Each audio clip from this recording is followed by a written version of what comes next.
Welcome to the latest episode of Five on the Floor on the Five Reasons Sports Network. Thanks for joining us on your favorite podcast app, on Apple Podcasts, on Android, Spotify, or the Five Reasons YouTube channel. We've been recommending that you download us on Spotify. Sometimes it takes a little bit longer on Apple Podcasts, iTunes lately. So download us on Spotify. The benefit of the Five Reasons YouTube channel is you get the rest of our content, which is across the sports spectrum. Also, check out Off the Floor. That's our Discord server. You'll find our next guest on there all the time. You'll also find Eternal, Sean, and of course the hosts of Five on the Floor. So check it out.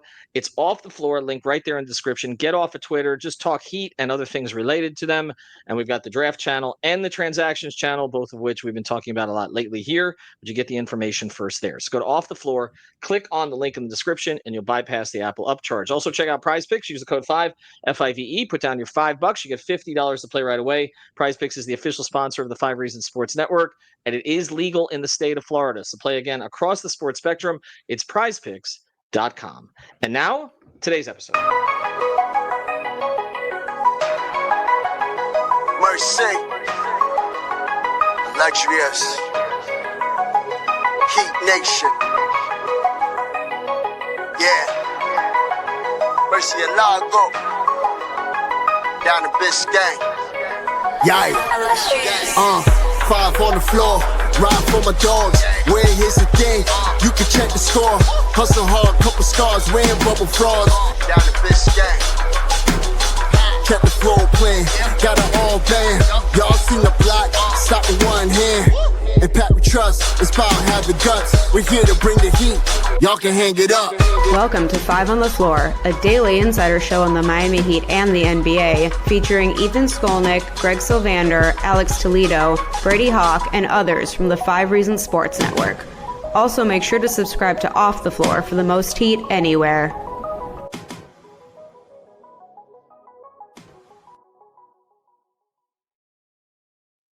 Welcome back to Five on the Floor. Here's today's floor plan. I'm Ethan Skolnick. You can follow me at Ethan J. Skolnick on Five Reasons Sports. And today, I've got Matt Hanifan. You can follow Matt at MPH_824_. Always got to get those underscores in there. Matt, of course, does a lot of things for us. He's on Playback. You can follow him at playback.tv/5RSN. And you find him on Off the Floor quite a bit and with occasional appearances here. And Matt, a little frozen there, but that's okay. We'll get through it. I think I'll be able to hear you. Matt, of course, is – where are you, by the way? You're in Nevada, right? You're in Nevada? Yes. Yeah. You're in the desert, so the internet has not reached the desert yet, but that's okay as long as water does, and gambling and all those other things, and eventually an NBA team because they're going to be adding teams. It looks like in Las Vegas and Seattle, which has been talked about for years and years and years, but it looks like it's finally going to happen. So I those two of my there are a lot of people's top 10 in the top 10 cities. I took the wrong time to get off of the road beat. Anyway, I did a lot of Detroit's and Indiana's and Cleveland's. Matt, we're going to talk about Kevin Durant today, but a little bit differently than I spoke to Gerald Bourguet, who covers the Suns for PHNX last week. And by the way, congratulations to Gerald on his child. I did not know he was expecting, so congratulations. And I thought that was a really good episode with him. He talked about Kevin Durant. First, that he's not as bad a defender as people are making him out to be. He thought a lot of what happened this year was more system and Bud and the players around him. The year before, he was actually very good in his defensive metrics. This year, he's about average. He talked about how he's not the finisher he used to be, but still so efficient other ways offensively to still be elite when healthy. And he also talked about what the Suns' needs might be and why they might trade him, which is that they're trying to basically pivot around Devin Booker. I spoke about what the Heat might offer, what might be looked for, and that whole back and forth at the trade deadline, where essentially the Heat came to. And I know originally it was Josh Richardson and Jimmy in a pick, but eventually my understanding is it became Jovic, Butler in a pick, but Matt Ishbia, the owner, didn't want any of that, and ultimately was like, no, I want everything. And the Heat were like, we'll see in the summer. And now we're waiting to see if other teams get involved. OKC's been mentioned, Houston's been mentioned, Minnesota's been mentioned. He thinks Houston, but he kind of said Miami's a close second. I would agree with that. And I think it depends on whether or not Houston is really ready to go older right now and trade some of the young core. But Matt, you did the math on this, so math is fun. Math is fundamental. I want you to give me some of your scenarios here for how the Heat could acquire Kevin Durant just legally within the parameters of the CBA, without us, focusing on at first on whether or not the Suns would do this or the Heat would. So yeah, so I did this in our off the floor Discord last week, which again you should please check this out. I think today in today's NBA we get too kind of caught up in like how much a player makes exactly. Like 30 million today isn't what 30 million used to be, and that with the two aprons, with the TV deal that's going to be implemented into this next season, like the cap's going to be going up 10% roughly each of the next few seasons we project. And so I tried to look at this from a like cap percentage standpoint, like how much, like what percentage of the cap is KD plus Bam plus, all these different scenarios. And the one that I kind of went into my head thinking like, okay, this could be like a realistic deal for the Heat is like Wiggins, Jovic, Duncan. Like you get Duncan's partially guaranteed salary. That's some cap relief. Andrew Wiggins, he's not the best at. He's probably may not be the asset that he once was in Golden State, but he's still like a decent asset. Only a couple more years left on his contract. Obviously, the player option in the last year. And then Jovic, who he's not where, but he's probably their second best young player asset, depending on what you think about Tyler Hero in the sense of how old he is. That put the Heat, I think I want to say that the number was 52.5 million that those three players take up, and then Durant 54.7 million. He's in the last year of his contract. The Suns are in a situation where I can't speak to their cap situation. Like, I'm not well versed with it, but I know they're a second apron team. They're pretty deep in that. And so they can't aggregate salary. They can't take back more money than they trade out. And so that's roughly 2.2 million above, or the Heat would be taking in 2.2 million more. But with that comes the different scenarios of, okay, what's the percentage of cap that, Durant plus, X number of players would make. And here's one where like KD plus Bam plus Tyler plus Hawkes plus Ware plus Haywood Highsmith, who wouldn't be going out in that specific deal. And then again, let's assume Davion resigns for, $8 million, or let's say his cap hit next year is roughly $8 million. That's 94% of the salary cap just with those 7 players by itself.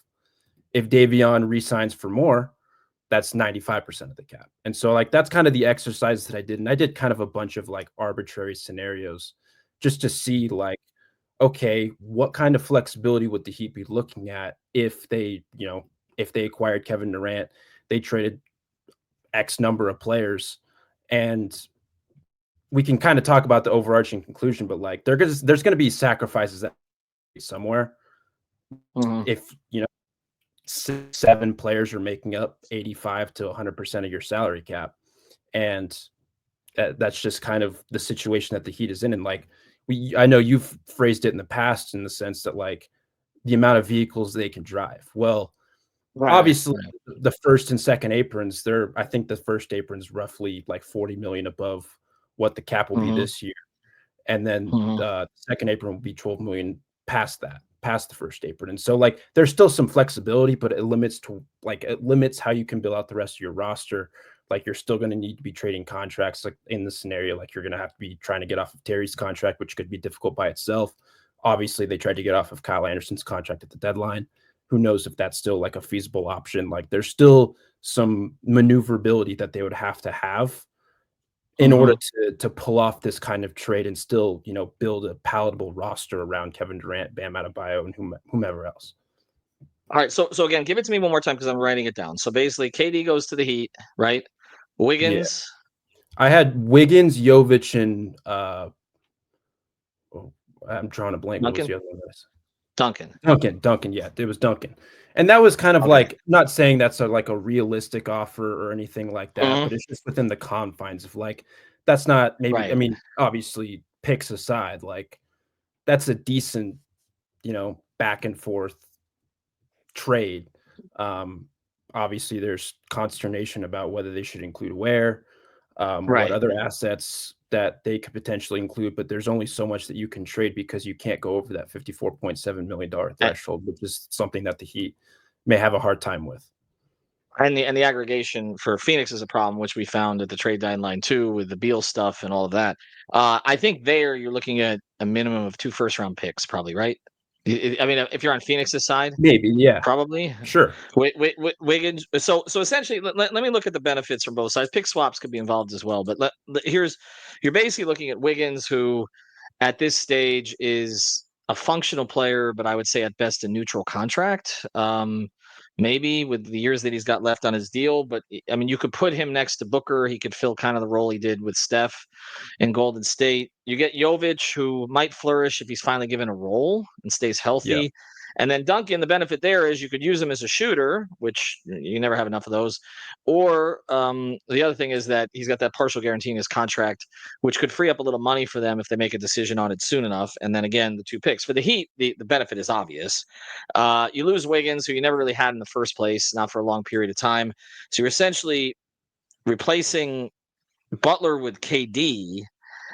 But you're giving up Jovic and Duncan. Duncan, I don't think would have been here beyond next year anyway. Jovic, you have an extension decision to make on, and if you re-sign Davion Mitchell and you have Kyle Anderson, then essentially you've traded Jimmy, Jovic, the last year of Duncan's contract for Durant, Davion Mitchell, and Kyle Anderson, and then you're throwing in the picks, right? So, yeah, but again, one of the picks you may throw in might be the pick that you got from Golden State. So yeah, you're really throwing in one future pick. I think that's a trade that Heat fans could probably tolerate, knowing where things were go with Jimmy, and also knowing not just where they were going on this roster, but knowing that playoff Jimmy is real, but only like once a week now, which is what the Heat felt at this stage, and that's kind of what it proved out to be in the playoffs.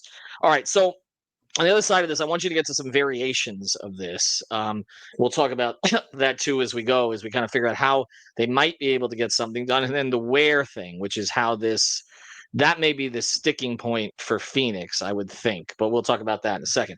Before we do, I want to talk about great sponsor of the 5 Reasons Sports Network, our friend Eric Rubenstein. You can find him at ericrubenstein.com or Ask About Me, I Got You, or Attorney Rubenstein on Instagram. I just recommend the Instagram because this dude, he's everywhere. I mean, like, he's friends with Meek Mill and Rick Ross, okay? But he's also a great, great, great, great attorney if you get in an accident. And he grew up down in South Florida in Broward County. He graduated magna cum laude from St. Thomas University, which a lot of you know. I used to teach there briefly, actually. I don't know if anybody learned anything. Shout out to Andy Ellisberg, who knows St. Thomas very well.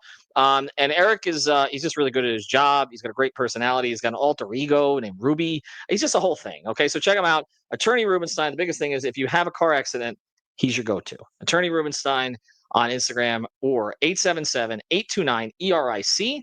That's 877-829-3742. All right, so let's get to some. You did some other sort of financial variations of this, right, Matt?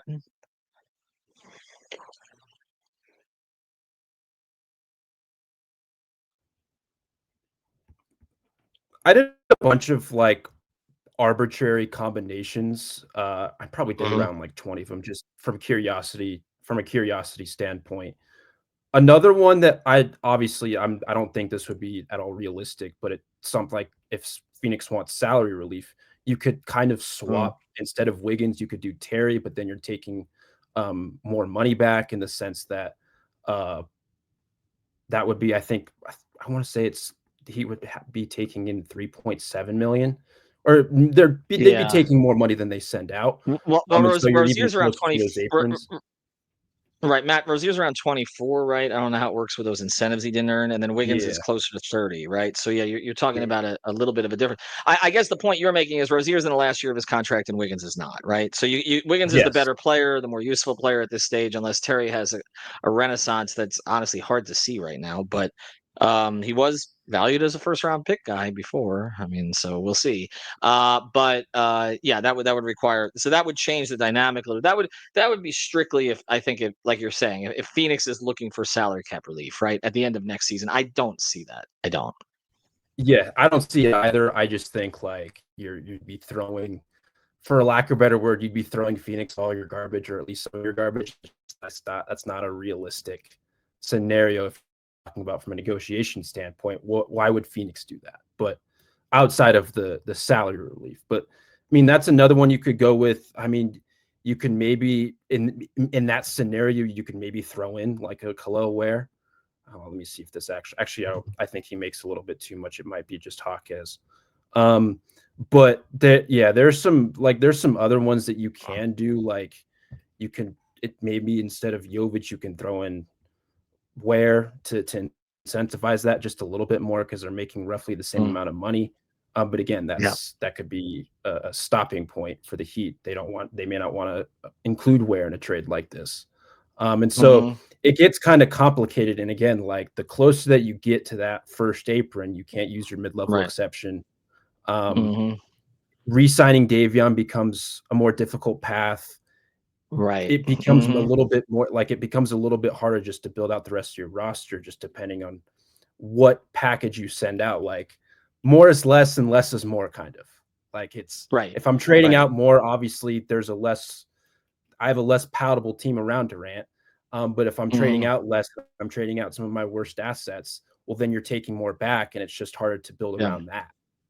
And it becomes a little bit harder for the Heat. And it's a very like I wish I was a fly on the wall just to see what those negotiations would look like. Obviously, we probably know what Ishbia wants, but what the Heat we know what Ishbia wants, but right, but Matt, the interesting part of that is we know what Ishbia wants, but from my understanding, Ishbia is not all that in tune with the cap now, and the tax and the CBA and how that all works. And he's not the only owner that's like that. Just typically left to the general managers. A lot of even some of them don't completely understand it, and that's that. While they have the cappers and the Heat are fortunate that Andy understands all this stuff, and so they'll be prepared for whatever it is. The execution sometimes becomes harder when you're dealing with other teams and all the rest of this. But I think that as you look at it, the minutia of this is going to end up being handled on the Phoenix side, I figure, by the guy that they just promoted, right? So James Jones kind of got moved to this advisory capacity.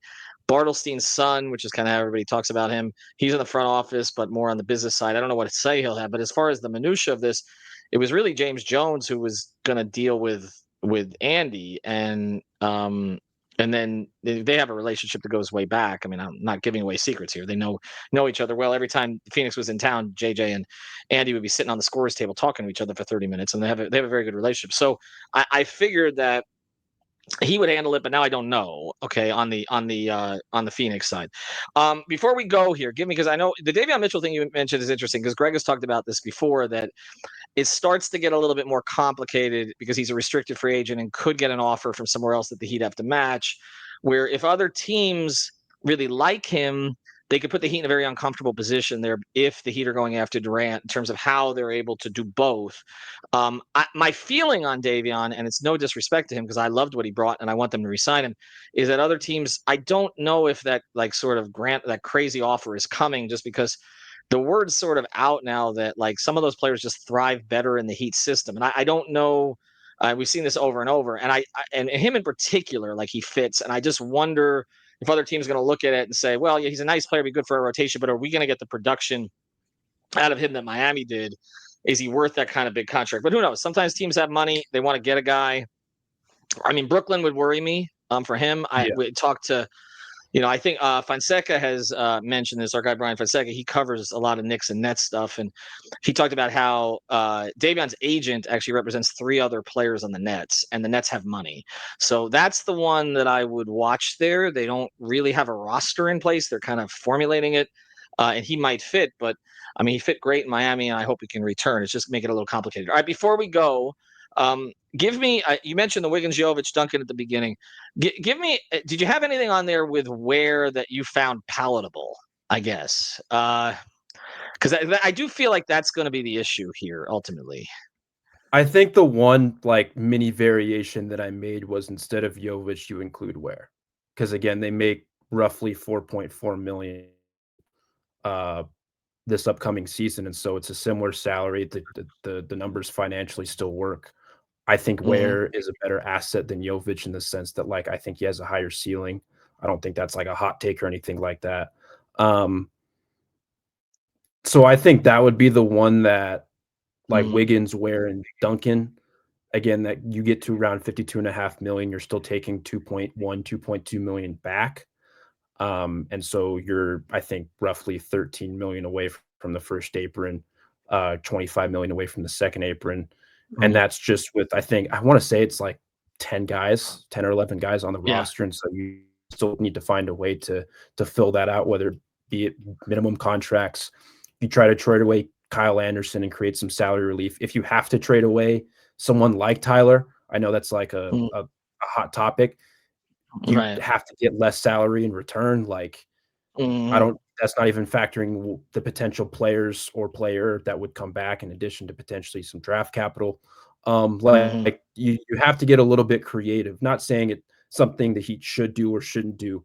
But regardless of, if you acquire Kevin Durant, you still have to find a way to build a good enough team to compete. And again, like, we're now in the parity era where, as of yesterday, 7 straight years we'll have a new NBA champion. Like, maybe the Heat, I know you talked about this with Eternal, maybe the Heat do believe that they're, one piece away or 1.5 pieces away or whatever the case is from really competing. And obviously it's no secret that the guy that they're going to be going after is Kevin Durant. And how dry that market actually is, we'll see in the coming weeks. But maybe they do see themselves as a team that, could climb into the top 4 or 5 in the East and then, figure it out from there. And obviously with Spo and everyone else, like, maybe they think they can legitimately contend. And I'm not saying I agree or disagree with that, but right. Well, they're always going to think that. That's the thing. And I mean, there is some history here. I mean, this team, they went from, they went from 15 wins in 2007, 2008 to making the playoffs the next year and having a series with Boston. I mean, they've done this kind of thing before. The East I think, has been weak for about a quarter century, but this is historically weak. When you're looking at next season, and you're looking at, yes, you might have Detroit and Orlando pop. Indiana needs more respect at this point for what they've done 2 straight years. The Knicks will be there, but Milwaukee, Philadelphia, I don't know what that's going to look like without Embiid.